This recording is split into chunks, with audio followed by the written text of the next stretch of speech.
Mickey Ruddock, Task 5, Unit 12. Right, Mickey. P5, explain the barriers to sports participation. Off we go. 6 barriers to sports participation. It's time, cost, travel, racism, gender, ethnicity and medical. Right. Obviously for time, it could be a bit of a barrier because obviously you might have to set off early, and obviously you might have college and stuff like that on Fridays if you have to go for a weekend event on a Saturday, or trials or anything like that. The cost could be a bit of a problem because obviously you need the equipment, and if you're a golfer, obviously your clubs could cost over 200, 300 quid, and obviously as you're a teenager you can't really afford that. Obviously the cost of the venue and actually entering the tournaments. Travel could be a bit of a problem. Obviously it's kind of the same as cost, is that it could cost too much to go up and down the country, and obviously you need to take your stuff with you. Yep.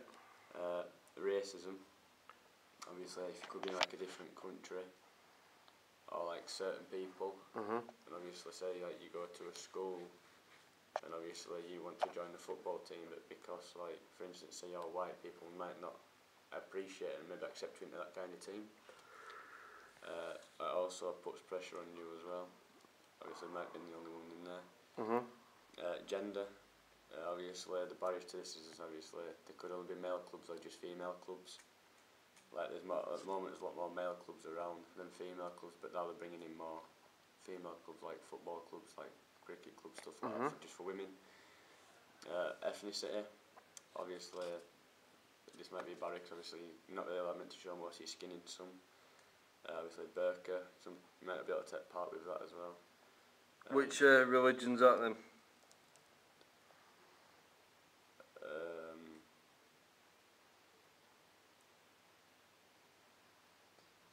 So what type of people wear a burqa? Which religion? I forgot what it's called. Is it an M? Muslim. Correct. I think it's something else then. Muslims obviously are going to struggle wearing stuff like that because sometimes they have to show all the skin. Right. So you've got to wear like certain clothes you have to wear. And obviously medical, obviously you could have asthma, or you could be injury recovery, or you could even be obese. Obviously this is stopping you then from taking part in most sports. That's it. Such as what? Obesity? Obviously if you're wanting to do like a half a marathon or train up for like a runner or a sprinter, obviously it's going to stop you because you haven't got the right weight requirements either to join in. Obviously everyone might have like a bit of a build, but obviously you're obese and it means you can't take part. Well, you can take part, but you have the right fitness levels up to take part with everyone else. Right, good. P6 then, explain 3 cultural influence on sports participation. 3 cultural. First one I've got gender. Yep. Obviously, there's like I said, there's a lot more male than female clubs around, and this is obviously pretty harsh on like the females. Obviously sexism as well, really. Another one is social, economical class. Obviously you've got like different levels. Obviously kind of like the upper class people might play like polo. The lower class obviously it's like, because obviously in the upper class, obviously polo it costs quite a bit to get all the stuff together, and they've obviously got the money for that kind of stuff. Obviously a bit of the lower class, it's like football, because all you need to do is just get anything to just kick around and off you go really. And then medium will be like rugby union. Just a bit of kit, obviously you need like gum shields and stuff like that, and then you're away, and a ball. And then also you've got ethnicity, obviously like I said earlier, Muslim, some people can't really show skin, so it's a struggle for them really to join in. And that's it. Right, so if you so most of those were negative influences, weren't they really? Yeah. Of how culture negatively influences. So gender, what sort of positive things are being done to help increase participation? They're bringing more like clubs in for juniors, and obviously more female only classes to get every single person involved hopefully. Right.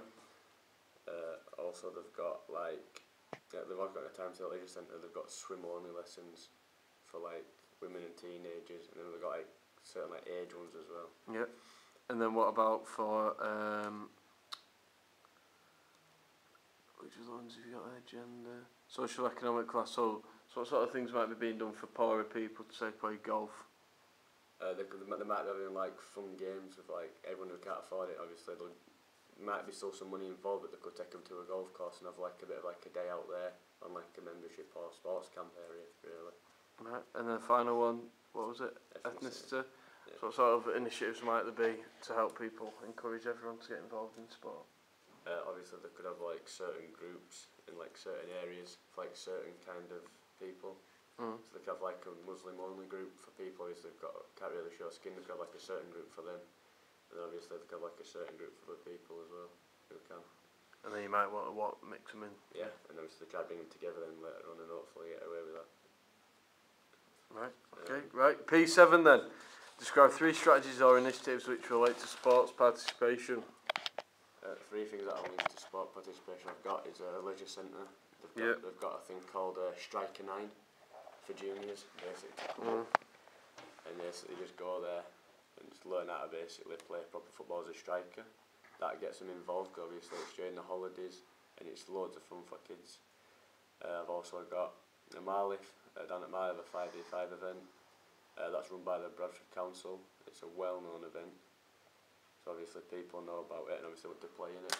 Yep. So obviously get that in with it. And also there's a Leeds half marathon.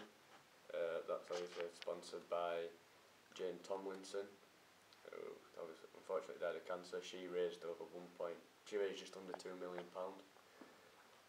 for what she did. And it's Mike and Jane Tomlinson. And obviously that's like the key for 10k. They've now got one of them up and going to get people involved more for right. Obviously for like the charities around Keighley, the local ones, they've got the key for 10k for that. And that's it. What do you think good things are about those strategies are then? It's getting other people, like for the James Tomlinson, the Leeds half marathon. Obviously she's died of cancer, but obviously she raised all that money for that one event.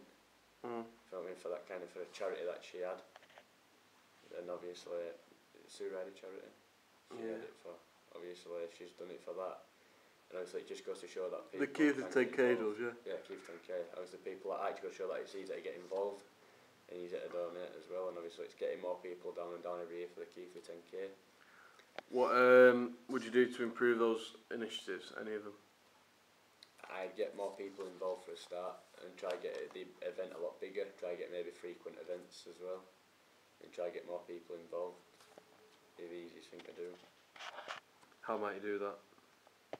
By maybe like publishing it more all over, like like in the newspapers, stuff like that, getting the word about on internet, maybe like move, so like instead of doing the Keighley 10k, maybe like go, obviously we've got the Leeds 10k as well, maybe like go do like the Skipton 10k and just move it around on the same charities as well, so everyone like recognises it.